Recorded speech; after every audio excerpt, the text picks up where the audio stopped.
99 TV special debate చర్చ రచ్చకు స్వాగతం. నేను మూల శ్రీనివాస్, నాతో పాటు ఉన్నారు స్టూడియోలో కేఎస్ ప్రసాద్ గారు. సో తెలంగాణ రాష్ట్ర వ్యాప్తంగా ఇప్పుడు హైడ్రా అంశంలో హైకోర్టు ఇచ్చిన తీర్పు ఏదైతుందో ఇప్పుడు సంచలనంగా మారింది. ఈ అంశంలో మనం ఈ చర్చ రచ్చలో మనం డిబేట్ చేయబోతున్నాం. సో ముందుగా కేఎస్ ప్రసాద్ గారితో మాట్లాడదాం. సార్ నమస్తే. నమస్తే అండి. గత 2 ఏళ్లుగా హైదరాబాద్లో హైడ్రా అంటే పసి పిల్లాడి దగ్గర నుంచి పండు ముసలి వరకు, అలాగే కడు నిరుపేద నుంచి మొదలుకుంటే కార్పొరేటు ఎవరైతే మరి బిల్డర్లు ఉన్నారో వాళ్ళందరికీ కూడా ఒక సింహ స్వప్నంలో మారారు. సో ఈరోజు మరి హైడ్రా కమిషనర్ రంగనాథ్ను మార్చాలంటూ హైకోర్టు తీర్పు ఇవ్వడం కావచ్చు. సో ఎందుకు మార్చాలంటుంది హైకోర్టు, దాంట్లో ఏం జరిగి ఉంటుంది, మీరేం చెప్తారు సార్? మీరు చెప్పినంత స్మూత్గా అయితే హైకోర్టు అలా రియాక్ట్ అవ్వలేదు సార్. నేను లా చదివిన ముఖ్యంగా హైకోర్టు ప్రొసీడింగ్స్ కొన్ని నేను చూస్తూ ఉంటాను సార్. అవసరమైతే మిలిటరీని దింపుతామని చెప్పింది. This is a huge deliberation. 63 సార్లు పైచీలకు ఆయన మీద కండెంప్ట్ ఆఫ్ కోర్టు ఉంది. ఇది చీఫ్ సెక్రటరీ గారికి డైరెక్షన్స్ బై హుక్ ఆర్ కుక్ యూనిట్ టు సాక్ హిమ్ అని చెప్పినట్టు. ఆయన ఏదో చూడండి విరమణ సమయంలో సన్మాన సభ చేయించుకుని వెళ్ళట్లే, ఈజ్ బిన్ సాక్డ్. సో ఇక్కడ మీకు ఒకటే ఒక క్రిటికాలిటీ ఏంటంటే సార్, ఆయన ప్రైవేట్ ప్రాపర్టీస్లోను అన్యాక్రాంతంగా ఎప్పుడైతే మీరు కావాలంటే చూడండి, ప్రజాస్వామ్యంలో ప్రజలు ఎన్నుకున్న ప్రజాప్రతినిధులకి రాక్షసుల్లా కొంతమంది ప్రవర్తిస్తున్న తీరుతెన్నులు కనుక చూస్తే ఇది నిజంగా హైడ్రా ఒక రాక్షస ప్రవర్తనతోనే ఇవాళ హైకోర్టు డైరెక్షన్స్ కూడా ఏమీ కాకుండా తృణప్రాయంగా అసలు పట్టించుకోకుండా they have taken it as granted because I have superlative powers under the directions of గౌరవ్ చీఫ్ మినిస్టర్ గారు అన్న డిస్క్రిప్షన్స్తో ఆయన పనిచేసిన దగ్గర నేను ఎప్పుడు చెప్తూ ఉంటాను, వ్యవస్థ ఎక్కడో దగ్గర ప్రజాస్వామ్యంలో పరిరక్షణకు వస్తుందని. ఇవాళ గౌరవ న్యాయస్థానం it is taken it as the total procedures of Hydraa under the guidelines of Ranganath గారిది కేటగారికల్ గా డిమార్క్ చేసి ఇది ఒక రాక్షసత్వాన్ని ప్రదర్శిస్తున్న తీరుతెన్నుల్లో ఉంది. మిమ్మల్ని ఎట్టి పరిస్థితుల్లో ఉపేక్షించేది లేదు. ఎందుకంటే ఈ 63 సార్లు కండెంప్ట్ ఆఫ్ కోర్టులో కూడా ఈ has taken courts also has granted. ఇక్కడ అది టాలరెన్స్ వాళ్ళది పూర్తిగా చచ్చిపోయి they given categorical direction to the respective chief secretary. So ఇంకా ఆయన ఆప్షన్ లేక ఈ హస్ బీన్ ఎక్స్ప్లోర్డ్. అంటే ఒకటి నేను చెప్తున్నాను, మిషన్ కాకతీయ, మిషన్ భగీరథ ఇవాళ తెలంగాణ రాష్ట్రం ఏర్పడిన దగ్గర నుంచి చెరువుల పరిరక్షణ కోసం లేదా నీటి నిధులు నియామకాలు అన్న కాన్సెప్ట్లో తెలంగాణ ఏర్పడిన దగ్గర నుంచి ప్రభుత్వాలు కొన్ని భిన్నత్వమైన చర్యలు తీసుకున్న దగ్గర not at the cost of common people. లేదా ఓవరాల్ రింగ్ రోడ్ లేచిన దగ్గర కామన్ పర్సన్స్ని ఎవరిని ఇంత డిస్ట్రాక్ట్ చేయలేదు సార్. ఇంత పైశాచికంగా కళ్ళ ముందు చిరకాల స్వప్నం ఎవరికైనా ఒక ఇల్లు వాడు ఈఎంఐలు కడుతున్నప్పుడైనా రిజిస్టర్లని ఎవరిని ఏవి పరిగణలోకి తీసుకోకుండా సంబంధిత అధికారుల మీద కూడా ఎక్కడ చర్యలు లేకుండా ఐటమ్ మీద చాలాసార్లు మాట్లాడాం మనం. ఇది టేకన్ పొక్కలైన రెండు అదేదో గజరాజుల్లో 2 తీసుకొచ్చి గబాలను బిల్డింగ్లు కూలగొట్టేస్తూ చెరువు ఆక్రమణ ఇదే నచ్చిన పవన్ కళ్యాణ్కి అయితే ఒక స్మార్ట్ ఎక్స్క్యూజెస్. వాళ్ళు గడ్డలు పెట్టారండి, అంతేకాని చెరువు ఎత్తుకెళ్ళిపోలేదు. నచ్చితే ఒకలా ఇష్టమైతే ఇంగుతో సమానం తీరుతెన్నుల్ని గౌరవ న్యాయస్థానం ఖచ్చితంగా పరిరక్షిస్తుంది. ప్రసాద్ గారు హైడ్రా రంగనాథ్ కమిషనర్ గా కంటే ముందు ఆయన ఒక ఐపీఎస్ ఆఫీసర్, ఒక కమిషనర్ గా పోలీస్ కమిషనర్ పనిచేశారు. చాలా జిల్లాల్లో సూపరింటెండెంట్ ఆఫ్ పోలీస్ గా పనిచేశారు. సో మీరు అన్నట్టు ఏ గ్రాడ్యుయేట్ నుంచో లేకుంటే ఇంకేదో ఆఫీసర్ కాదు ఆయన ఒక ఐపీఎస్ ఆఫీసర్.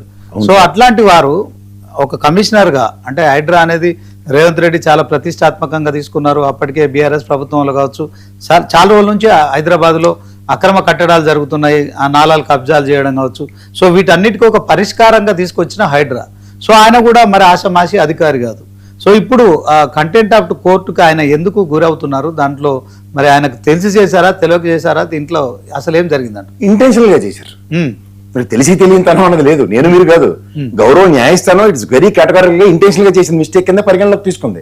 ఇవాళ మీరు ఆయన నెరేటివ్ నాకు తెలుసు, ఆయన ఒక ఉన్నత స్థానంలో ఎదిగిన ఒక పోలీస్ ఆఫీసర్, ఇవన్నీ నాకు తెలుసు. ఆయన మీద నాకు చాలా రెస్పెక్ట్ కూడా ఉంది. కానీ ఇక్కడ ఏమవుతుందంటే అండి, ముఖ్యమంత్రి గారి దగ్గర మున్సిపల్ శాఖ ఎప్పుడైతే ఉందో, ముఖ్యమంత్రి గారి శాఖ దగ్గర ఇది గతంలో కమిషనర్ ఆఫ్ జిహెచ్ఎంసీకి రిపోర్టింగ్ లో ఉండేది హైడ్రా. తదనంతర పరిణామంలో ఎప్పుడైతే బొద్దభవనం ఈ స్వతంత్ర ప్రతిపత్తి సంతరించుకుందో అక్కడి నుంచి ఈయన డిస్ప్రపోర్షనెట్ గా ఈ హైడ్రా కార్యకలాపాలు చాలా ఉన్నాయి. సో ఈ డిస్ప్రపోర్షనెట్ గా జరిగిన హైడ్రా కార్యకలాపాల మీద తీవ్ర ఆక్షేపణలు ఇప్పుడు ఇక్కడ మన తిరుమలగిరి దాటిన తర్వాత జరిగిన ఈ విధ్వంసాలకి గౌరవ న్యాయస్థానం చాలా డీటెయిల్ గా తీసుకుంది. ఇప్పుడు ఆయన ఎక్స్ప్లెనేషన్స్ చాలా క్లియర్ గా ఉంటాయి. 124 ఎకరాలు ప్రభుత్వ భూమి, ఇది నేను ప్రభుత్వ ఆస్తులు తిరిగి ఇచ్చే కార్యక్రమం. సరే, these explanations are too good. But పునరావాసకి ఇప్పుడు గతంలో రాజశేఖర రెడ్డి గారు ఆయన దగ్గర వేమరావు ఏదో ఉంటుండే గాంధీ భవన్ దగ్గర వాళ్ళు వికెట్ చేసినప్పుడు, ఇరాగేట్ చేసినప్పుడు వాళ్ళకి పునరావాస కార్యక్రమం ఏర్పాటు చేస్తే ఎవరు అబ్జెక్ట్ చేయగలిగారు? మీరు సీనియర్ జర్నలిస్ట్ ఏ రోజున ఆక్షేపించగలిగారా? కానీ ఇక్కడ మీకు ఎక్కడ పునరావాసం అనే ఆప్షన్ లేదు. ఓ పక్క కోర్టు స్టే ఆర్డర్ ఇచ్చిన తర్వాత కూడా ఇమ్మెన్స్ గా అసలు సామాన్లు కూడా తీసుకోవడానికి లేకుండా ఇంచుమించుగా చచ్చిపోయినంత పని అయింది ఒక్కొక్కడికి. ఎన్ని బిల్డింగ్లు చూడలేదు మనం అలాగా. ఒక కామన్ పర్సన్ తన ఒక ఉనికికే ప్రమాదం వచ్చే పరిస్థితి ప్రభుత్వ పరంగా, అది పైపొచ్చింది బ్యూటీ ఆఫ్ డెమోక్రసీలో ప్రజల చేత ప్రజల వల్ల ప్రజల కొరకు ఎన్నుకోబడిన ప్రజాప్రభుత్వాలే ఈ విధంగా డిస్క్రిమినేటివ్ డిసిషన్స్ తీసుకుంటే ఎక్కడికి అవుతాయి సార్ ఇవి? అంటే హైడ్రా ఏర్పాటు చేసిన తర్వాత గ్రేటర్ హైదరాబాద్ పరిధిలో ప్రజలంతా కూడా కొంత ఆమోదం చెప్పారు. దాంట్లో హైడ్రా వస్తే ఖచ్చితంగా ప్రభుత్వ స్థలాలన్నీ కూడా నిజంగానే ఏదైతే నాలాలు కావచ్చు, తర్వాత చెరువులు కబ్జా చేసిన వాటి అన్నిటి నుంచి విముక్తి దొరుకుతుందని అందరు కూడా దీన్ని హర్షించారు. కానీ దాంట్లో ఎప్పుడైతే హైడ్రా కూడా అంతే సీరియస్గా, అంటే ఆదివారం లేదు, సోమవారం లేదు, ఓ టైమింగ్ లేదు, అంటే పొద్దున ఉదయం 6 గంటలకు హైడ్రా ఎంటర్, బుల్డోజర్లు రావడం, కూలగొట్టడం, అంటే చాలా అనుకున్నారు. రేవంత్ రెడ్డి కూడా ప్రజాప్రభుత్వం, అది ప్రజాపాలన చూపిస్తాం, మార్పు చూపిస్తాం, 10 ఏళ్ల బీఆర్ఎస్ను కాదని మాకు ప్రజలు మార్పు చూడాలనుకుంటున్నారు కనుక హైడ్రా లాంటి సంస్థను ఏర్పాటు చేస్తేనే గ్రేటర్ హైదరాబాద్లో ముఖ్యంగా, ఇది యాక్చువల్గా తెలంగాణ అంతా విస్తరిస్తామన్నారు.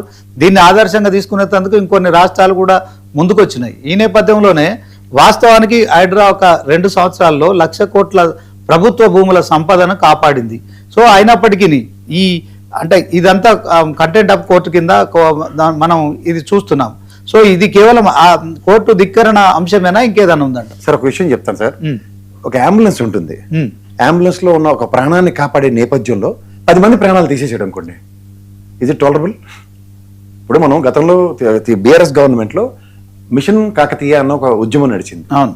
మిషన్ కాకతీయ వల్ల ఏ సామాన్య మానవుడు ఇబ్బంది పడ్డాడో ఒకసారి చెప్పానండి. చెరువులన్నింటినీ పునరుద్ధరించారు కదా. ఇప్పుడు ఉదాహరణకి డిమార్క్ చేసిన చెరువులు ఉంటాయి. అవును. ఈ డిమార్క్ చేసిన చెరువుల్లో ఉదాహరణకి పర్టికులర్ కాన్సెప్ట్ లో ఈ చెరువుని పునరుద్ధరిద్దాం గవర్నమెంట్ కాన్సెప్ట్. ఇప్పుడు ఉదాహరణకి బిల్డర్ కట్టేసాడు, అక్కడ ఒక సామాన్య ప్రజలు అందులో బతుకుతున్నారు. వాడి దగ్గర ఒక పెనాల్టీ క్లాస్ కానీ, లేదా వాడికి ఒక ఆల్టర్నేటివ్ గా ఇంకొక 10 ఎకరాలు ప్రభుత్వ ల్యాండ్ ఇస్తున్నాం, లేదా నువ్వు 10 ఎకరాలు. ఇప్పుడు మనం చూడండి, డిఫారెస్ట్ ల్యాండ్లు కనుక మీరు మైనింగ్ తీసుకున్నారు అనుకోండి, ప్యారల్ గా గవర్నమెంట్ ఏం చేస్తుంది, you need to procure the same worth of land and forest పెంచమని ఇవ్వాలి. సో అలాంటి ఎక్కడైనా ఒక్కటి ఉదంతో చెప్పండి. ఇప్పుడు హైడ్రా మంచి పని చేసింది, 10,00,000 కోట్ల ఆస్తి ప్రభుత్వానికి కాపాడింది, ఇచ్చింది. We appreciate that, super. But where it, నేను అంటుంది ఏంటంటే ఇవాళ at the cost of common persons కి ఇవాళ ఇందిరమ్మ గృహాలు అన్ని కట్టాం, మీరు పోండి అక్కడికి, ఇది ప్రభుత్వ ల్యాండ్, మేము దీన్ని పునరావాస కార్యక్రమాలకి మేము ఇందిరమ్మ ఇల్లు ఇచ్చాం, ఇలా ఒక్కటైనా చూపించండి. నడి రోడ్డు మీద కట్టు బట్టలతోనూ వాడు సామాన్లు అన్ని వేసుకుని ఎక్కడ చేస్తారు సార్? ఇప్పుడు బ్యాంక్ కూడా ఈఎంఐ ఆగుతాడా సార్? ఆపేసాడా? చెప్పండి దానికి ఒకటి. మీరు కూడా సీనియర్ జర్నలిస్ట్ కదా, ఈఎంఐలు కట్టొద్దని, అమ్బాబాయ్ మీ బిల్డింగ్ కూల్చారట, తప్పు అయిపోయింది, చిన్న డీవియేషన్ ఉంటే లోన్ ఇవ్వరు సార్. అవును. అరే సార్, రిజిస్టర్ ఆఫీసులో సంబంధించిన ఆ డైరెక్టివ్ లో ఏ రిజిస్టర్ గారిని నేను సస్పెండ్ చేశారా? మీరు చెప్పండి ఒకటి. ఎందుకంటే వాడి దగ్గర జోన్ ఉంటుంది కదా సార్, ఇది వాటర్ పాండ్ జోను, లేదంటే చెరువు. ఆ చెరువులో వాడు హైట్ కొట్టినప్పుడు రిజిస్టర్ గారు ఏమైనా గుడ్డు గురానికి ఫలితవుతున్నాడా? వీళ్ళని ఎక్కడైనా బాధ్యత చేసి తర్వాత సామాన్య ప్రజల మీద ఇటు నుంచి వెనక నుంచి ముందు నుంచి వెనక్క ఒకసారి చెప్పండి సార్. ఒక శాతం ఇస్తుంది రేవంత్ రెడ్డి గవర్నమెంట్. ఇవాళ ప్రభుత్వ స్థలాలు ఆక్రమించిన, లేకపోతే చెరువులు కబ్జా చేసి బిల్డర్లు కట్టిన వాళ్ళందరికీ నోటీసులు ఇచ్చాం. ఇది లిస్ట్, పలానా ఏరియా వైజ్ గా ఈ లిస్ట్ ప్రకారం ఈ బిల్డింగ్లకి ఉపద్రవాలు ఉన్నాయి. మీరు బిల్డర్ కి ఎలా సమన్వయపరచుకుంటారో తెలియదు, అసోసియేషన్స్ మీటింగ్లు పెట్టుకోండి. ప్రభుత్వ చెరువుని ఆక్రమించారు కాబట్టి చెరువు పునరుద్ధరణ కార్యక్రమానికి బిల్డింగ్ కొట్టే పరిస్థితి వస్తుంది. దీని బదులు ఆల్టర్నేటివ్ గా ఏం చేస్తారో కనుక్కుని మాకు ఆన్సర్స్ ఇవ్వండి. ఇది ఏదీ లేకుండా డైరెక్ట్ డెలిబరేషన్, చచ్చిపోరండి ప్రజలు. ఓకే ప్రసాద్ గారు, మీరు అనేది ఏంటంటే హైడ్రా ఒక క్రమ పద్ధతితో కాకుండా ఇష్టారీతిన వ్యవహరించిందని చెప్తున్నారు కదా. అంటే as per your whims and fancies కాదు కదా. ఇప్పుడు గౌరవ ముఖ్యమంత్రి గారు ఒక మంచి ఉద్దేశంతో కాన్సెప్ట్ స్ట్రైట్ చేశారు. ఇప్పుడు రంగనాథ్ గారు కూడా నా కాన్సెప్ట్ చాలా మంచిది, నేను ఖచ్చితంగా దీన్ని పునరుద్ధరిద్దాం అన్న కాన్సెప్ట్ లో వెళ్ళాడు అనుకోండి, నో అప్రహెన్షన్స్. కానీ ఇక్కడ ఎండ్ ఆఫ్ ద డే నువ్వు ఏ ప్రాతిపదిక మీద దాన్ని ఎరగొడుతున్నావు, దానికి మళ్ళీ ఆల్టర్నేటివ్ మెకానిజం ఏం క్రియేట్ చేసో చెప్పమంటే, ఆల్టర్నేటివ్ మెకానిజం క్రియేట్ చేయాల్సిన బాధ్యత మీ మీద ఉంది కదా. ఆల్టర్నేటివ్ ఎందుకంటే అక్కడ వందలాది వేలాది మంది ప్రజలు, ఆ ప్రజల సంరక్షణ ప్రభుత్వ బాధ్యత, నాది మీది కాదు కదా. అవును. అది ఏది జరగనప్పుడు ఏం చేయాలో మీరే చెప్పండి ఒకసారి. ఓకే ప్రసాద్ గారు, ఒకసారి మన బచ్చు శ్రీనివాస్ గారు జాయిన్ అయ్యారు, బీఆర్ఎస్ నాయకులు. శ్రీనివాస్ గారు నమస్తే అండి. నమస్తే.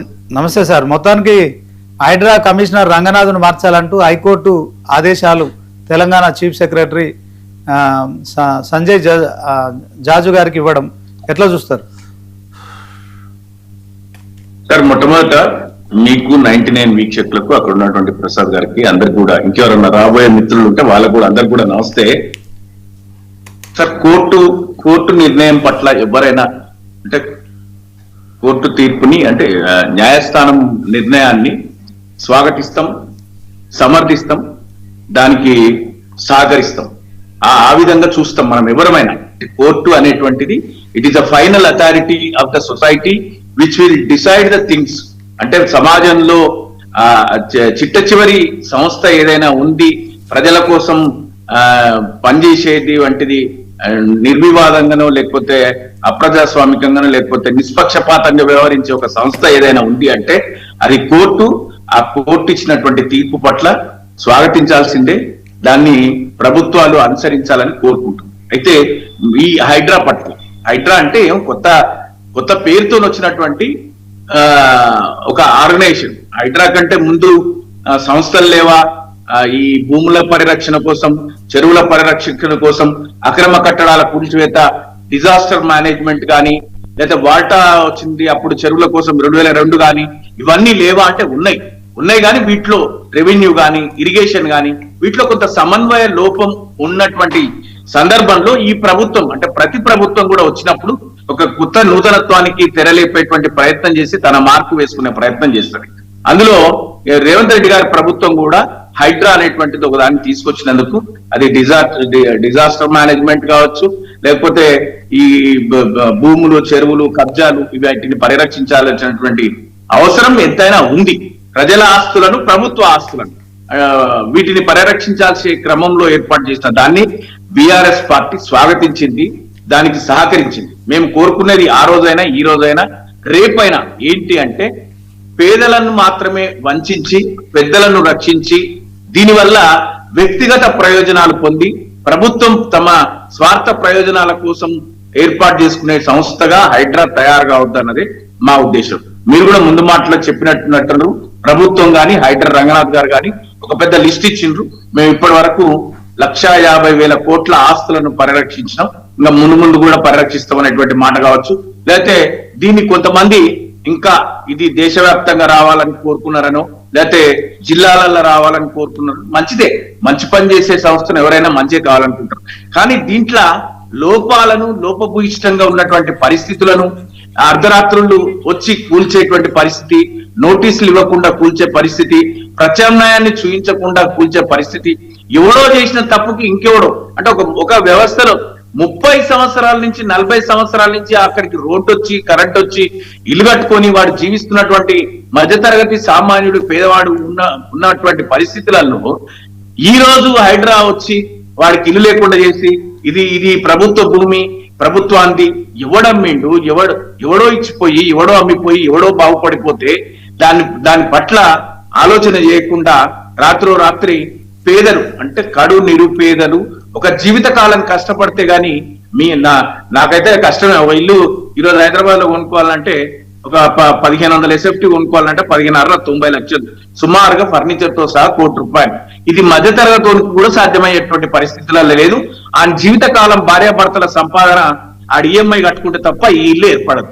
అట్లాంటి ఇప్పుడు HMDA పర్మిషన్లు, GHMC పర్మిషన్లు, అన్ని పర్మిషన్లు, అన్ని అనుమతులు వచ్చి బ్యాంకు కూడా ఇది కరెక్టే అని కొన్న వాటిని కూడా ఈ రోజు మీరు FTL లో ఉన్నారు. ఆ కట్టినోడు ఎక్కడ పోయిండు, అమ్ముకున్నోడు ఎక్కడ పోయిండు, ఇట్లాంటి పరిస్థితులలో జరుగుతున్నటువంటి పరిస్థితులకు బీఆర్ఎస్ పార్టీ సంపూర్ణంగా వ్యతిరేకం. ఇది జరగకుండా ఈ రోజు వాళ్ళు చెప్తున్నటువంటి కట్టడాలు జరగని చోట, ఇది జరగని చోట FTL నిర్ధారిస్తాము, పార్కుల స్థలాలు కాపాడుతాము. మేము కూడా ఇవన్నీ చేసినే, వాళ్ళు కూడా చేస్తే నాలాల మీద పరిరక్షణ ఇవన్నీ చేయాల్సిందే. ఇవి చేయకుండా ఉంటే హైదరాబాద్ లో చినుకు పడితే చిత్తడైపోయేది. ఇట్లాంటి పరిస్థితుల నుంచి ఈ రోజు కోర్టు చెప్తుంది 63 సందర్భాలలో కోర్టు ధిక్కరణ కేసులు ఆయన రంగనాథ్ గారు, ఏవి రంగనాథ్ గారు కోర్టును కూడా ధిక్కరించి వ్యవహరిస్తున్నారు. యథాస్థితి కొనసాగే స్టేటస్ కో గాని ఉన్నటువంటి సందర్భాలలో కూడా ఈ రోజు హైడ్రా వెళ్ళి యాక్షన్ తీసుకునేటువంటిది ఇది పద్ధతి కాదు, ఇది మంచి పద్ధతి కాదు. దీనికి అవసరమైతే దీని మీద మేము ఆర్మీని తీసుకొచ్చి కూడా ఆపే ప్రయత్నం చేస్తాం. మా మాట వినాలి అంటే దీంట్లో మేము లోపభూయిష్టంగా ఉన్నటువంటి విషయాల పట్ల బీఆర్ఎస్ పార్టీ సంపూర్ణంగా దీన్ని వ్యతిరేకిస్తుంది.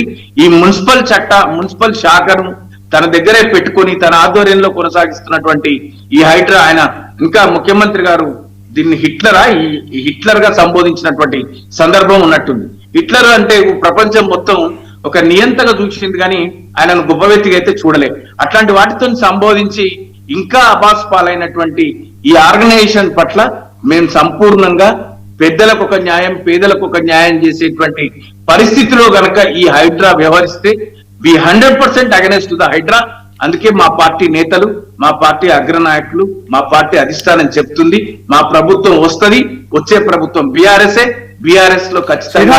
శ్రీనివాస్ గారు ఇప్పుడు మీరేం చెప్పదలుచుకున్నారు సార్? హైడ్రా లక్ష్యాలు కరెక్ట్ కాదంటారా? రంగనాథ్ గారు ఆ కోర్టు ధిక్కారం చేయడం దాని కారణంగానే ఆయన పైన చర్యలు తీసుకుంటున్నారు అనుకుంటున్నారా? హైడ్రా లక్ష్యాలు అయితే మీరు కూడా అంటున్నారు కదా, బీఆర్ఎస్ ప్రభుత్వ హయాంలో కూడా మేము ప్రయత్నాలు చేసినామని చెప్తున్నారు. హైడ్రా ఇప్పుడు చేస్తున్న పనులను మీరు ఎట్లా చూస్తారు? సరే, పేదలకు న్యాయం, పెద్దలకు న్యాయం అనేది మళ్ళొకసారి మేము చెప్పేది ఒకటే, పెద్దోళ్ళకు ఒక న్యాయం, పేదోళ్ళకు ఒక న్యాయం, వ్యక్తిగత ప్రయోజనాలకు పనిచేసేటువంటి సంస్థగా దీని వల్ల మంచి కూడా జరిగి ఉండవచ్చు, మేము కాదనట్లేదు. కానీ కొంతమంది వ్యక్తుల స్వార్థ ప్రయోజనాల కోసం పనిచేసే వ్యక్తులుగా, లేకపోతే వ్యవస్థలో కొంతమందిని భయపెట్టడం కోసం పేదోని కొట్టితే ఎవడు అడిగేతోడు ఉండడం చెప్పి వాని భయపెట్టేటువంటి ప్రయత్నం చేయడానికి ఉపయోగించే సంస్థగా, లోపభూయిష్టమైనటువంటి వాటితోని ముందుకెళ్లేటువంటి సంస్థగా ఇది పనిచేస్తే పూర్తి స్థాయిలో ఈ రోజు పూర్తి చేసిన వ్యాఖ్యలతో ఏకీభవిస్తూ వాటిని స్వాగతిస్తూ ఇది నిజంగా ఈ ప్రభుత్వానికి ఇది చెంపపెట్టు లాంటిది, చెంపదెబ్బ లాంటిది. ముఖ్యమంత్రి గారు నిజంగా ఈ రోజు ప్రధాని గారు నైతిక బాధ్యత వహిస్తూ యువత ఈ రోజు ఏదైతే వ్యతిరేకించిందో, లీక్లకు వ్యతిరేకంగా పనిచేస్తే ప్రధాని గారు రాజీనామా చేసిండ్రో, నిజంగా నైతికత, నిబద్ధత ఇలాంటి అంశాల గురించి నిన్నమన్న ముఖ్యమంత్రి గారు కూడా మాట్లాడిండ్రు. ఇది నిజంగా ఆయన కూడా దాన్ని అనుసరిస్తే వారు కూడా ఈ రోజు రాజీనామా చేయాల్సినటువంటి పరిస్థితి, అట్లాంటి దుస్థితి. శ్రీనివాస్ గారు మీరు మిషన్ కాకతీయతోని తెలంగాణలో ఉన్న చెరువులన్నింటినీ కూడా, అంటే ఒక 70% చెరువులను పునరుద్ధరించారు. అదే క్రమంలో గ్రేటర్ పరిధిలో ఉన్న చెరువుల విషయంలో మీరు అక్రమార్కులకు సహకరించారు. చెరువులు కబ్జాలకు గురైన క్రమంలో మీరు వాటిపైన చర్యలు తీసుకోలేదు. అందుకే హైడ్రాను ఏర్పాటు చేశాము. దాంట్లో మరి ఒక స్వయం ప్రతిపత్తి కల్పిస్తూ ఆ విశేష అధికారాలు ఇచ్చి ఒక ఐపీఎస్ లాంటి, అంటే రంగనాథ్ లాంటి ఒక పవర్ఫుల్ ఆఫీసర్ని, పోలీస్ ఆఫీసర్ని అక్కడ చేస్తేనే అందరికీ భయం ఉంటుంది. అదే క్రమంలో జన్వాడలో మరి కేటీఆర్ స్నేహితుడైన కేటీఆర్కి సంబంధించిన ఆయన స్నేహితుడి ఫామ్ హౌస్ కూడా కూలగొడతాను, ఎందుకంటే అది నాలాను ఆక్రమించి ఉంది కనుక. సో అది కూడా కూలగొడతారన్న తర్వాత సరే, ఇది పార్టీలకు అతీతంగా ఎవరైతే నిజంగానే నాలాలు కబ్జా చేసి అక్రమ నిర్మాణాలు చేశారో వాళ్ళందరినీ తొలగించడం పట్ల కొంత గ్రేటర్ ప్రజలు కూడా కొంత హైడ్రాకు మద్దతు ఇచ్చారు. కానీ దాంట్లో బీఆర్ఎస్ ప్రభుత్వం హయాంలో చేయలేంది, కాంగ్రెస్ హయాంలో చేశారు కనుక బీఆర్ఎస్ ప్రభుత్వం అధికారంలోకి వస్తే హైడ్రా రద్దు చేస్తామంటున్నారా? అదే క్రమంలో మరి హైడ్రా చేస్తున్న మంచి పనులను మీరు మెచ్చుకునే పరిస్థితి ఉండదా? మళ్ళీ కూడా చెప్తున్నా, నేను మళ్ళీ ఒకసారి చెప్తున్నా, మేము హైడ్రాకి మేము ససేమిరా వ్యతిరేకంగా, హైడ్రాకి వ్యతిరేకం కాదు, ఎగ్జిక్యూషన్ ఆఫ్ హైడ్రాలో లోపాలకు వ్యతిరేకము. మేము జన్వాడ ఫామ్ హౌస్ కులగొట్టమన్నాము, స్వయాన కేటీఆర్ గారే కులగొట్టమన్నారు. అనుమతులకు లేకపోతే దేనికైనా, అంటే ప్రభుత్వ అనుమతులకు వ్యతిరేకంగా ప్రభుత్వ స్థలాలను కబ్జా చేసినటువంటి ఎంతటి మహోన్నతమైనటువంటి వ్యక్తినైనా కూడా కూల్చివేయవలసిందే, తీసివేయవలసిందే. దానికి ఒక పద్ధతి ప్రకారం పోవాలని చెప్తున్నాం. ఈ రోజు వాళ్ళు చెప్పిండ్రు సెలవులు ఉన్నాయి, విద్యా సంస్థలను, ఓవైసీ బ్రదర్స్ ఉన్నటువంటి FTL లో ఉన్నటువంటి వాటిని మేము కూల్చలేదు, ఫాతిమా ఎడ్యుకేషనల్ సొసైటీ వాళ్ళ బిల్డింగ్ కూల్చలేదు, పిల్లలందరూ ఆ రోడ్డు మీద వస్తారు అని. మరి సెలవులు వచ్చినప్పుడు ఏ విధంగా దానికి ప్రత్యామ్నాయం చూపించిండ్రు, ఎంతవరకు కూల్చివేసిండ్రు? తిరుపతి రెడ్డి గారి ఇల్లు FTL లో ఉందని మార్పు కూడా చేసిపోయిండ్రు. మరి ముఖ్యమంత్రి గారి స్వయాన సొంత అన్నని అది కూల్చినుంటే ముఖ్యమంత్రి గారికి ఇంకా క్రెడిబిలిటీ వచ్చేది. అక్కడ ముఖ్యమంత్రి గారు వారి ఆలోచన ఫెయిల్ అయింది అనిపిస్తుంది నాకు. ఇంత యంగ్ డైనమిక్ గా వెళ్తున్నటువంటి ముఖ్యమంత్రి గారు ఇట్లాంటి హైడ్రా లాంటి వాటిని తీసుకొచ్చినటువంటి వ్యక్తి ఈ విధంగా తన దగ్గరకు వచ్చేసరికల్లా ఇట్లా ఇబ్బంది పడ్డ సందర్భాలను చూస్తే ప్రజలు కూడా నవ్వుతారు. అంటే మంచి ఎంత ఉందో చెడును మేము వ్యతిరేకిస్తున్నాం. శ్రీనివాస్ గారు ఒక్క నిమిషం, మేము హైడ్రా చేసే మంచి పనులకు మేము వ్యతిరేకం కాదు. హైడ్రా నిక్కచ్చిగా పనిచేయాలి. ఈ రోజు కోర్టు చెప్పింది మీరు నోటీసులు ఇవ్వాలి, శని ఆదివారాలు కూల్చొద్దు, ప్రభుత్వ సెలవు దినాలలో కూల్చొద్దు ఆ నిబంధనల మేరకు పనిచేయాలి. అది మేము స్వాగతిస్తున్నాం. దానికి మేము వ్యతిరేకం కాదంటున్నాం కదా, మళ్ళొకసారి చెప్తున్నాం. ఈ రోజు జన్వాడ ఫామ్ హౌస్ కనుక కేటీఆర్ గారిది అయితే అది ప్రభుత్వ నిబంధనలకు వ్యతిరేకంగా ఉంటే కూల్చివేయండి అని స్వయాన కేటీఆర్ గారే ప్రెస్ మీట్ పెట్టి చెప్పిండు. మళ్ళీ ఇంకా దాంట్లో జన్వాడ ఫామ్ హౌస్ కేటీఆర్ గారు ఏమైనా అతీతం అనండి ప్రభుత్వానికి? ఎవరు అతీతం కాదు కదా. నేను తప్పు చేసినా, మీరు తప్పు చేసినా, దేవుడు తప్పు చేస్తేనే శిక్షింపబడ్డాడు. కేటీఆర్ గారని మీరేం నేనేది శ్రీనివాస్ గారు ఒక్క నిమిషం చెప్పండి. ప్రసాద్ గారు మీరు చెప్పండి. ఆ దుర్గం చెరువు పరిధిలో మాదాపూర్ దాంట్లో ఎన్ కన్వెన్షన్ కూల్చిన తర్వాత నిజంగానే హైడ్రా ఇంకా తిరుగులేని శక్తిగా పోతుంది, దూసుకెళ్తుంది. అక్రమార్కులు బిల్డర్లు ఎవరైతే ఉన్నారో మరి ఎఫ్టీఎల్ పరిధిలో కావచ్చు, బఫర్ జోన్లో ఉన్న వాటన్నిటిని కూడా కూల్చేస్తుంది. మొత్తానికి తెలంగాణ రాష్ట్ర రాజధాని ఏదైతే ఉందో హైదరాబాద్లో చెరువులు సంరక్షించబడతాయి. ఈ నాలాలు పూర్తి స్థాయిలో ఆక్రమించి కట్టిన కట్టడాలు కూడా తొలగిస్తారనే ఒక మద్దతు అయితే నైతికంగా వచ్చింది. సో ఆ దాంట్లో అదే ఫోర్స్తోని కనుక పోతే ప్రజల మద్దతు ఉండేది. ఎక్కడైతే ఆ కుకట్పల్లి నల్లకుంట చెరువు ఏదో ఉంది కదా, సో అక్కడ పేదల ఇల్లు కూల్చిన తర్వాత ఒక మహిళ ఆత్మహత్య చేసుకోవడం, సో అప్పటి నుంచి కొంత ప్రజల్లో అంటే కొంత రివర్స్, అంటే పేదోడి గృహాలు మాత్రమే కూల్స్తుంది హైడ్రా. మరి జేబీరి కన్వెన్షన్కు నోటీసులు ఇచ్చినాము, తర్వాత చాలా మంది పెద్ద పెద్ద బిల్డర్లకు నోటీసులు ఇచ్చినాము, అవన్నీ ఎఫ్టీఎల్ పరిధిలో ఉన్నాయి, దీంట్లో ఉన్నాయని చెప్పి అప్పుడు వచ్చిన ప్రచారం కావచ్చు. ఆ తర్వాత హైడ్రా యూటర్న్ తీసుకున్నది అనుకోవచ్చా, హైడ్రా లక్ష్యాలు మారినాయి అనుకోవచ్చా? రెండు విషయాలండి ఇక్కడ ప్రజలు గ్రహించవలసింది ఏంటంటే, రంగనాథ్ గారు సొంత పెత్తనం లాగబెట్టి ఈ పనులు చేశాడా, అయితే ముఖ్యమంత్రి గారు శాఖ అది మున్సిపల్ శాఖ ఆయన దగ్గర ఉంది కాబట్టి ఆయన డైరెక్షన్ లో పనిచేశాడా? ఈ క్లారిటీ ఆయన ఏమన్నాడు ఫస్ట్? ఖచ్చితంగా మా ప్రభుత్వ ఆదేశాలు పాటించాల్సిందే కదా, ఆయన వన్ ఆఫ్ ది ప్రభుత్వంలో భాగమే కదా. ఇప్పుడు ప్రభుత్వ బాధ్యత అన్నప్పుడు ఖచ్చితంగా కలెక్టివ్ రెస్పాన్సిబిలిటీ వాళ్ళ హైకోర్టు ఇచ్చిన డైరెక్షన్ లో ముఖ్యమంత్రి గారికి కూడా అది వర్తిస్తుంది. మున్సిపల్ శాఖనైనా వదులుకోవాలైనా, లేదా మున్సిపల్ శాఖ బాధ్యత వహిస్తూ రాజీనామా చేయాలి. ఇది పర్పస్. రెండోది మీరు అన్నట్టు ఆయన బ్రదర్ ఇల్లు, ఈ జేబేరియోడు రాత్రి తోపు తురుముకాని అయిపోయి తెలుగుదేశం ఆయన ఎలగబెడుతున్న ఈ జేబేరియోడు, ఇలాంటి వాళ్ళు ఎవరి మీద చర్యలు లేవు. ఎవరికి అనుమానం రాకుండా అంటే ఎందుకు తీసుకోలేదు అంటారు? ఉన్నాడు సార్, మీరు అడిగారు నన్ను చెప్పండి. ఇప్పుడు ఎన్ కన్వెన్షన్ అన్నది ఏముంటుందంటే, రిమోట్ నొక్కుతాడు, ట్రిర్రని సగం చెరువు వెళ్ళిపోద్ది, మళ్ళీ సర్రని వెనక్కి వస్తుంది. ఈ కోతాట్లు చాలా రోజులు బట్టి భరిస్తున్నారు. సో అంచేత ఏమవుతుంది, రాబిన్హుడ్ ఫార్ములా ఎలా ఉంటుందంటే, 10 మంది ఉన్నోళ్ళ దగ్గర కొట్టి లేనోడికి 1000 మందికి పంచమన్నారు. ఇక్కడ రివర్స్, లేనోడికి కొట్టి ఉన్నోడికి ఇచ్చారు. మొదట ఎవరికి అనుమానం రాకుండా ఎన్ కన్వెన్షన్ అన్న దగ్గర ఇన్వర్టెడ్ కామాలో చూసే పరిస్థితి నెలకొల్పారు.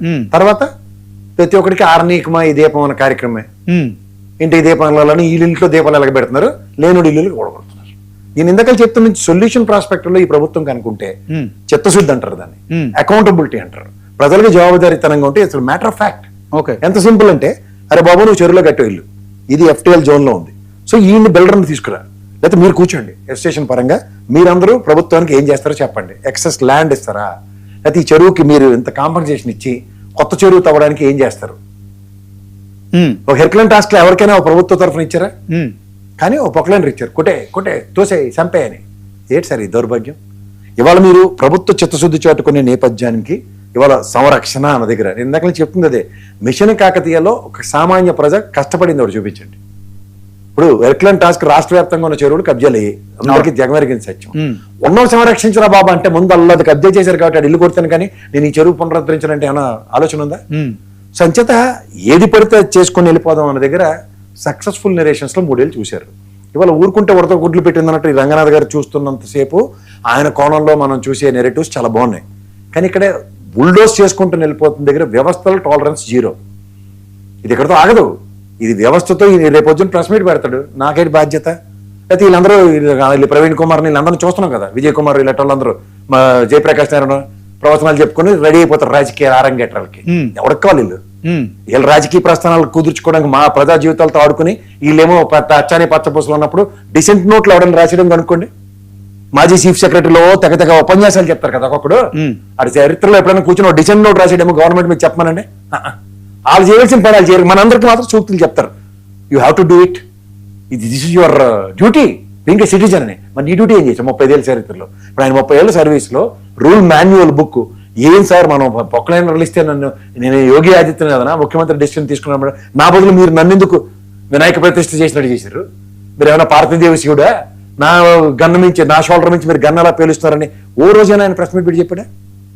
ఈ కళ్ళ ముందు సామాన్య ప్రజలు ఆడుతున్నదని ఆయనకి కనపడవా రంగనాథ్ గారికి? అది ముఖ్యమంత్రి గారి నోటీసులోకి వెళ్ళవా?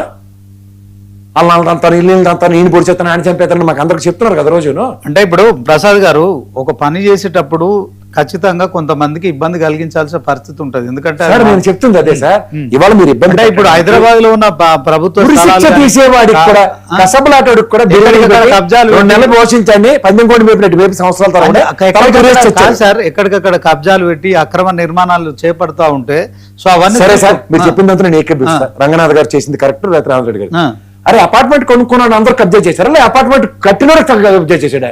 వాడిని శిక్షించకుండా అపార్ట్మెంట్ కబ్జా గురైందని చెప్పి వీళ్ళందరినీ శిక్షిస్తే ఏమన్నా అర్థం ఉందా? ఇప్పుడు ఆ బిల్డర్ గాడికి పిలక పట్టుకుని వచ్చి అరే బాబు ఇప్పుడు మార్కెట్ రేట్ ఆయన డ్యూటీ అంత అవసరం లేదు సార్, అది అక్రమమా సక్రమమా, అది అక్రమంగా ఉంటే కూల్చేయడం ఆయన పని. ఆ ల్యాండ్ కసబ్ గారిని పట్టుకున్నప్పుడు వీడు చేసిన పని తప్పని చెప్పారు, రాత్రి వేసి సిరెటెడ్కి పోలీసులు చంపేసాడు అన్ని మనం చూసాం కదా, వీడియోలో అన్ని చూసాం కదా మనం. కోర్టు ఎందుకు 2 ఏళ్ళు తీసుకుంది సార్? హైదరాబాద్ లో వేల అపార్ట్మెంట్లు అక్రమంగా నిర్మించబడ్డాయి. వాటన్నిటిని విచారించుకుంటూ పోతే ఈ 5 ఏళ్ళ కాదు కదా 10 ఏళ్ళు కాదు.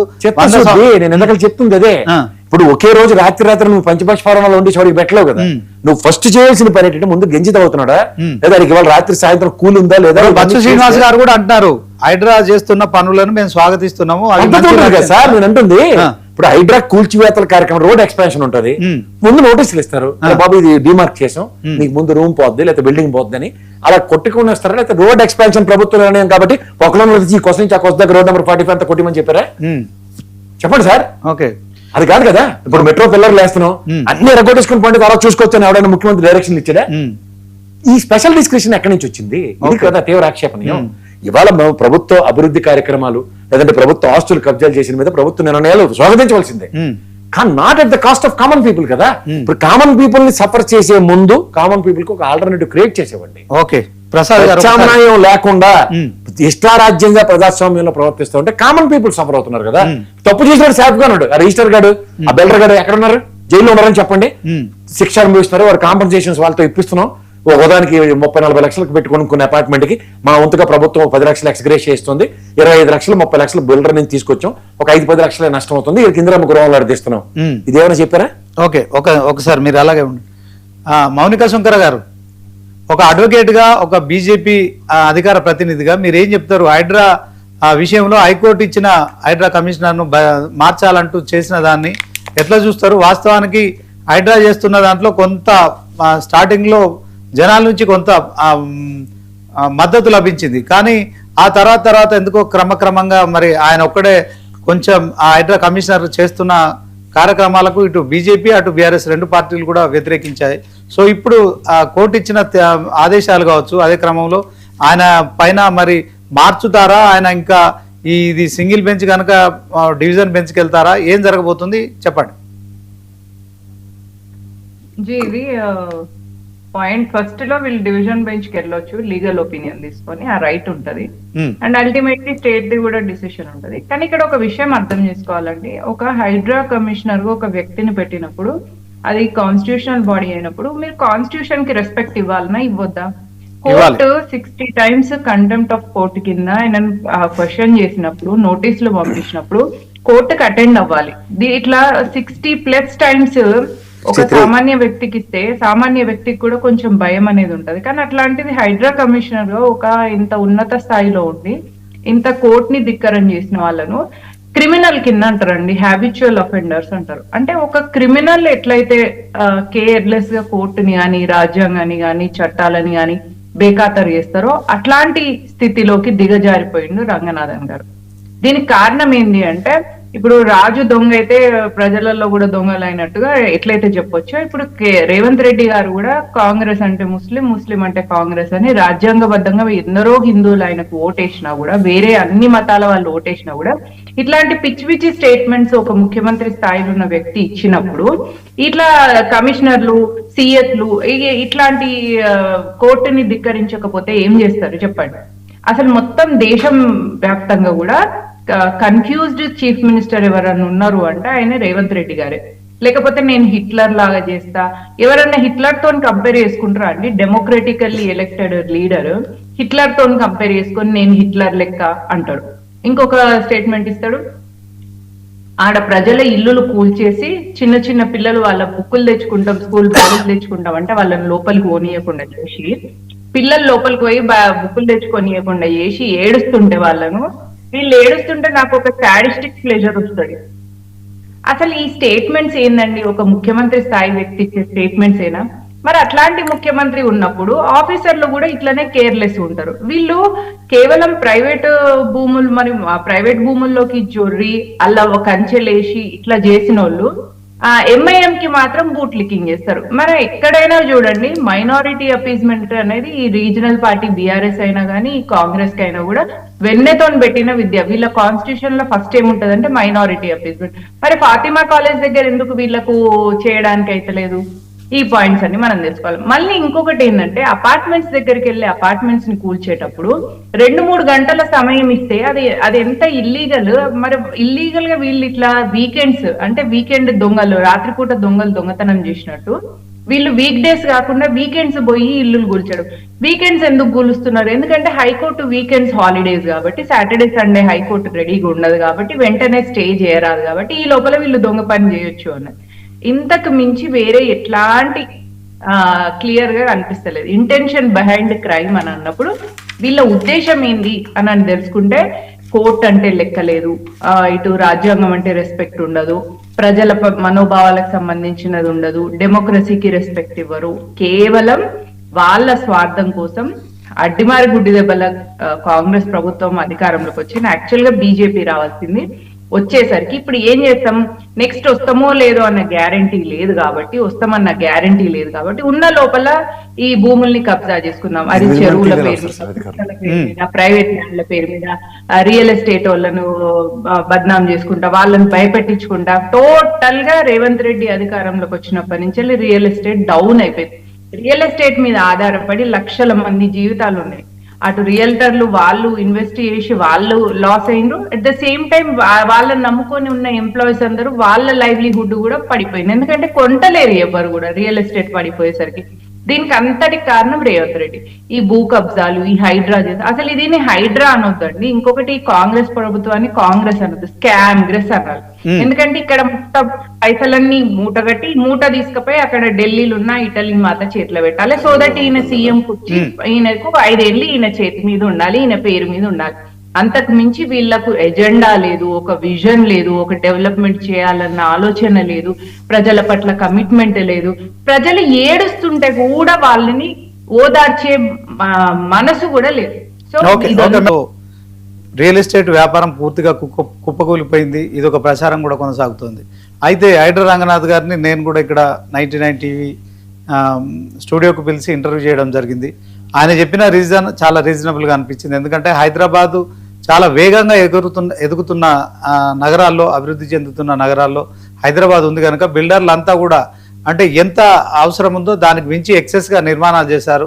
సో దాంట్లో కొనుగోలుదారులు తక్కువైపోయారు, అదే క్రమంలో అమ్మకందారులు ఎక్కువైపోయారు కనుక సో దేశంలో ఉన్న అన్ని ప్రధాన నగరాల్లో రియల్ ఎస్టేట్ వ్యవస్థ తగ్గిపోయింది. అదే క్రమంలో హైదరాబాద్లో కూడా రియల్ ఎస్టేట్ వ్యవస్థ తగ్గిందని కూడా ఆయన చెప్పడం జరిగింది. సో అది కొంత రీజనబుల్గా అనిపించింది. మరి ఒకసారి బచ్చు శ్రీనివాస్ గారితో మాట్లాడదాం. శ్రీనివాస్ గారు చెప్పండి సార్. శ్రీనివాస్ గారు చెప్పండి. హైదరాబాద్లో ఎకరం స్థలం కొనాలంటే మినిమం 150, అంటే బీఆర్ఎస్ హయాంలో 100 కోట్లు పైనే మనం చూసాం. దాంట్లో తర్వాత ఇప్పుడు కాంగ్రెస్ హయాంలో 200 కోట్లు, అంటే గతంలో 100 కోట్లు ఉంటే ఇప్పుడు 200 కోట్లు ఈ రియల్ ఎస్టేట్ ధర పలికాయి మనం చూసాం.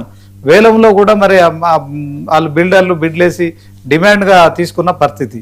సో ఒకవైపు నిజంగానే అపార్ట్మెంట్లు అవి కొంత స్తబ్దత ఏర్పడింది, అది వాస్తవం. అయితే దీంట్లో రంగనాథ్ గారు దీనికి బాధ్యుడు ఎలా అవుతారు? హైడ్రా తీసుకొచ్చిన తర్వాతనే హైదరాబాద్లో రియల్ ఎస్టేట్ డమాల్ అయిపోయిందని ప్రచారం చేయడం కావచ్చు. సో బీఆర్ఎస్ హయాంలో ఉన్నప్పుడే కొంత అది స్తబ్దత అనేది ప్రారంభమైంది. కాంగ్రెస్ వచ్చిన తర్వాత అది ఇంకా కంటిన్యూ అవుతూ వచ్చింది. ఏం చెప్తారు సార్? అంటే దీన్ని రియల్ ఎస్టేట్ హైదరాబాద్ లో తగ్గింది అనేటువంటిది 2 విధాలుగా చూడాలి. ఒకటి, ప్రభుత్వము మారిన తర్వాత ఈ ప్రభుత్వం చేస్తున్నటువంటి పనులు కావచ్చు, ఈ ప్రభుత్వం చేసేటువంటి చర్యలు కావచ్చు, ఈ ప్రభుత్వంలో కొత్తగా తీసుకొస్తున్నటువంటి ఏ విధమైనటువంటి కార్యక్రమాలు లేకపోవడం వల్ల కావచ్చు, ప్రజలలో భయానికి, ప్రజలలో భయానికి లోనయ్యేటువంటి ఈ హైడ్రా లాంటి సంస్థలు వచ్చేసరికి కొంత స్తబ్దత ఏర్పడింది. దీంతో పాటు రంగనాథ్ గారు అన్న మాటలతో కూడా ఏకీభవించాలి. ఎందుకంటే హైదరాబాద్ ఎట్లా అయిపోయిందంటే నిజంగా మరి ప్రభుత్వం కూడా రుజువు చేసుకుంది. నేను మా ప్రభుత్వం వచ్చిన తర్వాత రేట్లు పడిపోలేదు అని చెప్పి మొన్న 230 కోట్లకు ఎకరం అమ్మి మేము వేలంలో అమ్ముడు పోయింది అంటే బీఆర్ఎస్ ప్రభుత్వం కంటే మేము ఎక్కువగా అమ్మగలిగినాం అనేటువంటిది వాళ్ళు ప్రూవ్ చేసుకోవడానికి ప్రయత్నం చేసినటువంటి సందర్భం. ఈ రాష్ట్రానికి రావాల్సినటువంటి రెవెన్యూ పూర్తి స్థాయిలో తగ్గిపోయినటువంటి పరిస్థితి. ఇక్కడ కూడా క్రయ విక్రయాలు తగ్గిపోవడానికి తగ్గిపోయినాయి. ఒకటి ప్రభుత్వం భయం కావచ్చు, రెండు ఇంతకు ముందు నేను మాట్లాడిన రంగనాథ్ గారు అన్నట్టు ఓవర్ ప్రొడక్షన్, దానితో ఏంటంటే ప్రైసింగ్ పెరుగుతున్నటువంటి పరిస్థితులు లేకపోవడం, చేతులు మారకపోవడం, ఇట్లాంటి పరిస్థితులలో స్తబ్దతగా ఏర్పడ్డప్పుడు కొనేవారు ఉంటారు. బంగారు ధర పెరుగుతుందంటే పరిగెత్తి జనాలు కొంటారు, కానీ బంగారు ధర తగ్గిపోతుందంటే జనాలు కొంటారు. ఇది మానసిక పరిస్థితి.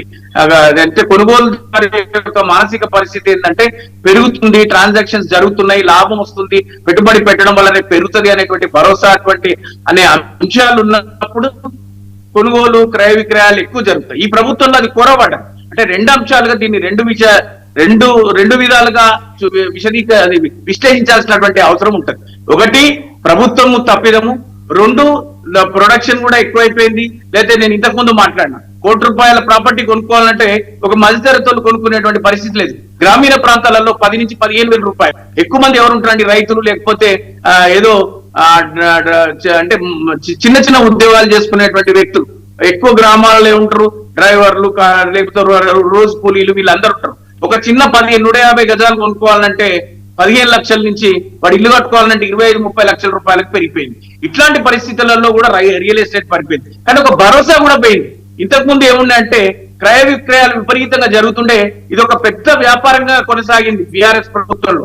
ఎందుకంటే బీఆర్ఎస్ ప్రభుత్వంలో ఎక్కడ చూసినా ప్రగతి అంటే మీకు ఇన్ఫ్రాస్ట్రక్చర్ కానీ, లేకపోతే ఇంటర్ సిటీ కనెక్టివిటీ కానీ, ఇంటర్ డిస్ట్రిక్ట్ కనెక్టివిటీ కానీ, రోడ్ వైడనింగ్ కానీ, లేకపోతే హైదరాబాద్ మొత్తం 12 సంవత్సరాల బీఆర్ఎస్ ప్రభుత్వ హయాంలో మీకు ఐటీ ప్రొడక్షన్ కానీ, లేకపోతే ఐటీలో జరిగినటువంటి ఎగుమతులు కానీ, లేకపోతే ఇక్కడ వచ్చినటువంటి మౌలిక వసతుల కల్పన కానీ, ఇట్లాంటి అనేక అంశాలు ఆ రోజు ప్రభుత్వం మీద భరోసా ఉండే. ఇట్లాంటి పరిస్థితులు ఈ రోజు లేవు. శ్రీనివాస్ గారు, ఓకే, అప్పుడు బీఆర్ఎస్ ప్రభుత్వం భరోసా కల్పించింది హైదరాబాద్ డెవలప్ జరుగుతుందని, నిజంగానే పెట్టుబడులు పెట్టడానికి కానీ తర్వాత ఈ కొనుగోలుకు సంబంధించి ఆసక్తి ఉంది. తర్వాత కాంగ్రెస్ వచ్చిన తర్వాత భరోసా లేదంటున్నారు. ఒకసారి చరణ్ కౌశిక్ యాదవ్ ఉన్నారు, ఆయన కార్పొరేషన్ చైర్మన్, ఫోన్ లైన్ లో, ఆయనతో మాట్లాడదాం. చరణ్ గారు,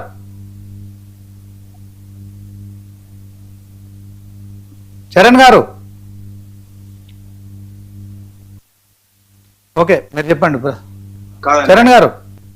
హలో, నమస్కారం అండి. నమస్తే చరణ్ గారు. మొత్తానికైతే హైడ్రా కమిషనర్ రంగనాథ్ పై హైకోర్టు ఇచ్చిన తీర్పు ఏదైతే ఉందో, ఆదేశాలు ఏవైతే ఉన్నాయో, కాంగ్రెస్ ప్రభుత్వానికి, రేవంత్ రెడ్డికి అదే క్రమంలో మరి ఇది ఒక చెంపపెట్టు లాంటిదని బీజేపీ రాష్ట్ర అధ్యక్షులు ఎన్ రామచంద్రరావు ఇందాక ఒక మీడియాతో మాట్లాడుతున్నట్టు మరి మనం చూసాము. సో మొత్తానికి ఇది మరి ఒక కమిషనర్ గా ఉండి ఈ కోర్టు ధిక్కారణ అంశంలో మరి ఆయన ఒక ఐపీఎస్ ఆఫీసర్.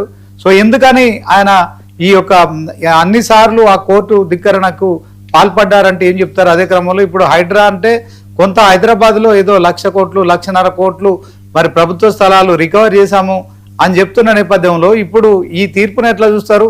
దీనిపైన కాంగ్రెస్ ప్రభుత్వం కావచ్చు, తర్వాత కాంగ్రెస్ నాయకులు, కార్పొరేషన్ చైర్మన్ గా చరణ్ గారు మీరేం చెప్తారు?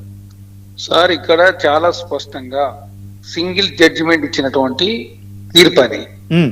అదే కాకుండా 63 కేసులకు సంబంధించి సరే కోర్టుల కేసులు ఉండడు కామనం. ఎందుకంటే ప్రకృతిని కాపాడే ప్రయత్నంలో ప్రభుత్వం ముందుకు పోతా ఉంది. దానిలో భాగంగా కఠినంగా వ్యవహరించే ప్రయత్నం జరుగుతూ ఉంది. దానికి సంబంధించి కోర్టులలో వివాదాలు ఉండొచ్చు. సరే, దానికి సంబంధించి ఏదో రామచంద్రరావు గారు అడ్వకేట్, వారు స్వయాన సింగిల్ జడ్జి తర్వాత అసలు కోర్టులే లేదు, సుప్రీంకోర్టు జడ్జిమెంట్ లాగా మాట్లాడితే ఎట్లా?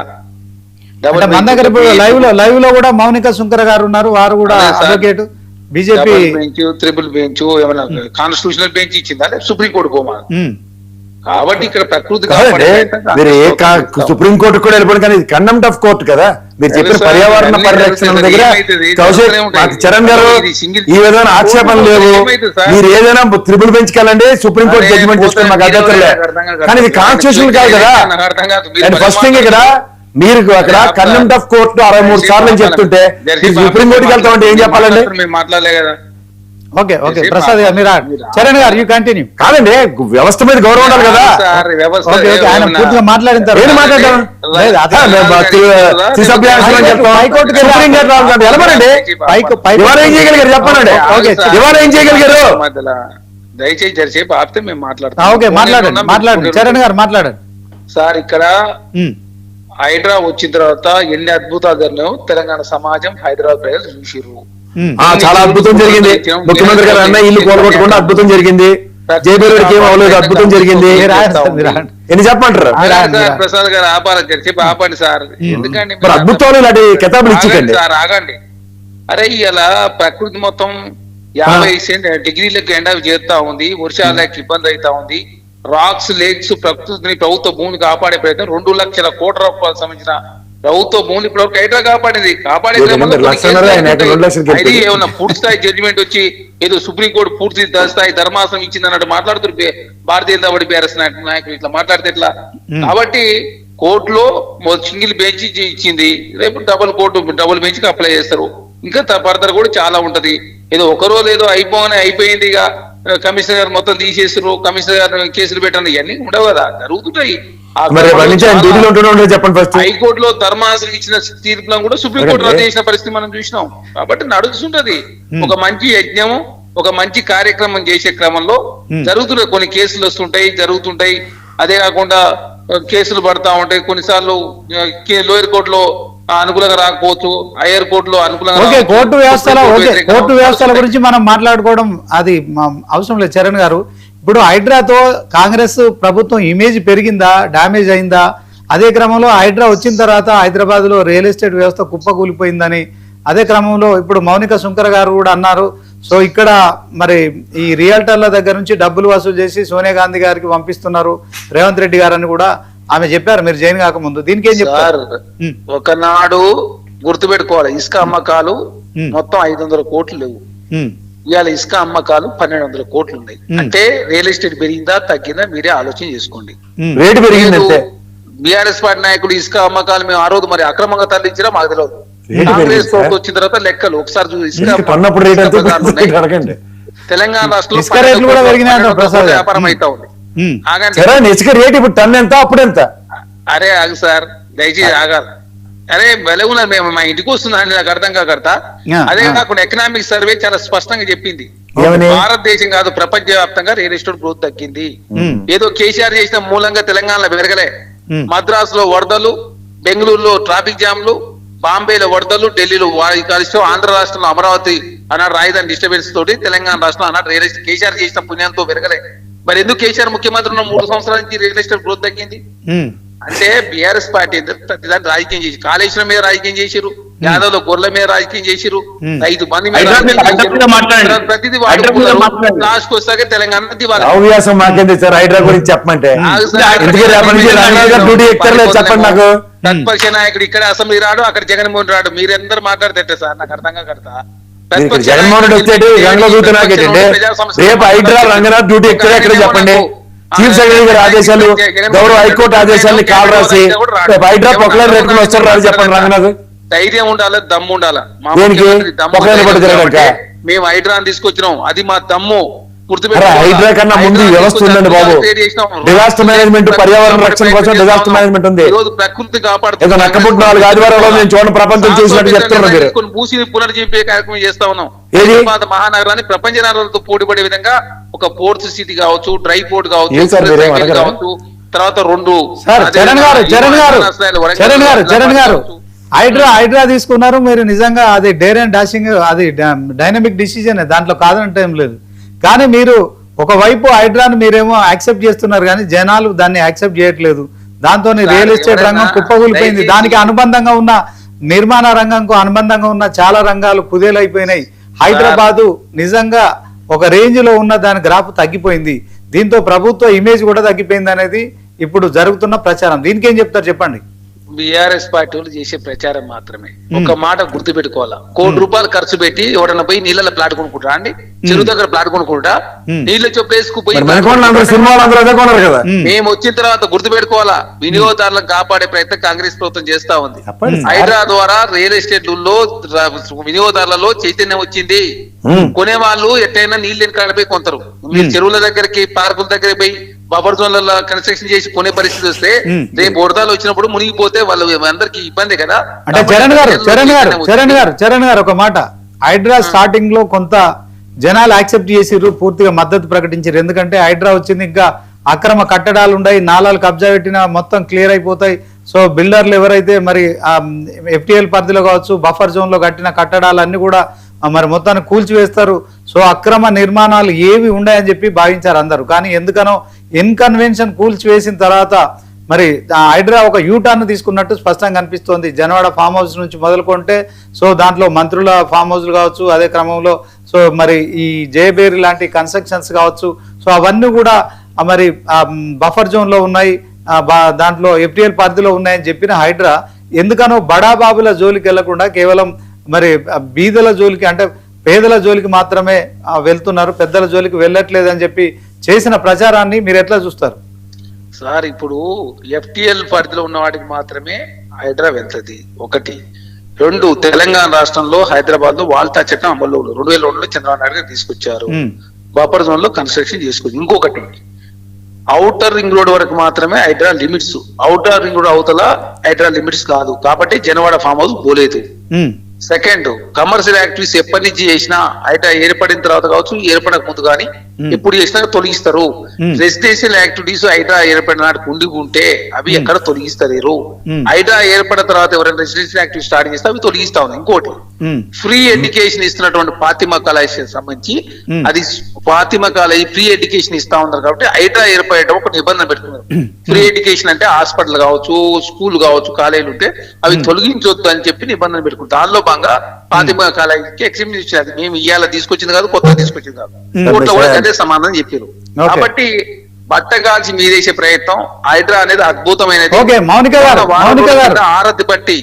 ఆరతి బట్టి ప్రజలు స్వాగతించారు. ఇప్పటికీ హైడ్రా దగ్గర కుప్పలు కంప్లైంట్లు ఉన్నాయి. ఎన్ని పార్కులు కావచ్చు, చెరువులు కావచ్చు, తర్వాత రోడ్లు ఆక్యుపై చేసి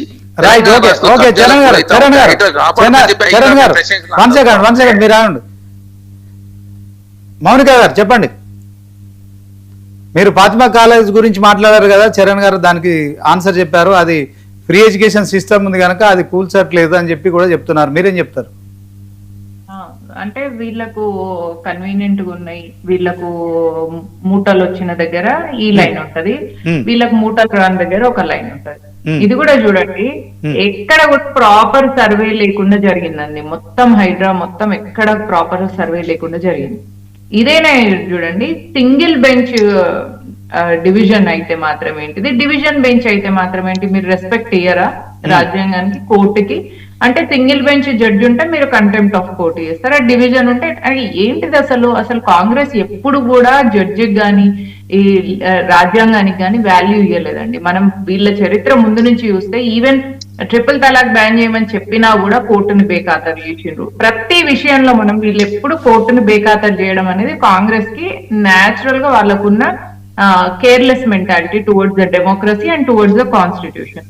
ఇప్పుడు వీళ్ళతో పాటు ఏమైతున్నారంటే, కాంగ్రెస్ పార్టీ అధికారంలో ఉన్న చోటల్లో ఈ పోలీస్ ఆఫీసర్స్, IPS ఆఫీసర్స్ ఒక నిబద్ధతతోని, కమిట్మెంట్ తోని వాళ్ళ ఫీల్డ్ లోకి వెళ్ళి, ఆ పొజిషన్ కి వెళ్ళి ఎంత కష్టపడి ఆ సీటును సంపాదించుకొని IPS ఆఫీసర్ గా అయిన రంగనాథన్ గారు కాంగ్రెస్ వాళ్ళు కబ్జా చేయడం అనే వాళ్ళ మానసికతతోని ఆయన వాళ్ళతో తిరిగి ఆయన కూడా ఒక కబ్జాదారుగా, ఒక గుండాలాగా, ఒక రౌడీ లెక్క తయారయ్యి ప్రైవేట్ భూములకి వెళ్ళి వేయడము, కంచెలు వేయడము, మళ్ళీ వీకెండ్స్ చేయడం. ఇప్పుడు దొంగకు చీకటి తోడు అన్నట్టుగా వీళ్ళకు వీకెండ్ బుల్డోజింగ్ చేస్తున్నారు. అదే యూపీలో మొత్తం బీజేపీ గవర్నమెంట్ ఉంది, అక్కడ బుల్డోజింగ్ జరిగినా కూడా అక్కడ ఎప్పుడు కంటెంప్ట్ ఆఫ్ కోర్టు జరగకపోయేది. ఎందుకంటే కోర్టుకి రెస్పెక్ట్ ఇస్తూ ప్రాపర్ సర్వే చేసుకుంటూ అన్ని డిపార్ట్మెంట్స్ ని కలుపుకుంటూ యోగి ఆదిత్యనాథ్ గవర్నమెంట్ వెళ్తుంది. వీళ్ళది ఎట్లా నడుస్తుంది? ఇక్కడ రెవెన్యూ డిపార్ట్మెంట్ ని వీళ్ళు పట్టించుకోరు, ఇరిగేషన్ డిపార్ట్మెంట్ ని పట్టించుకోరు, హైకోర్టు ఇస్తే పట్టించుకోరు, నోటీసులు ఉండవు,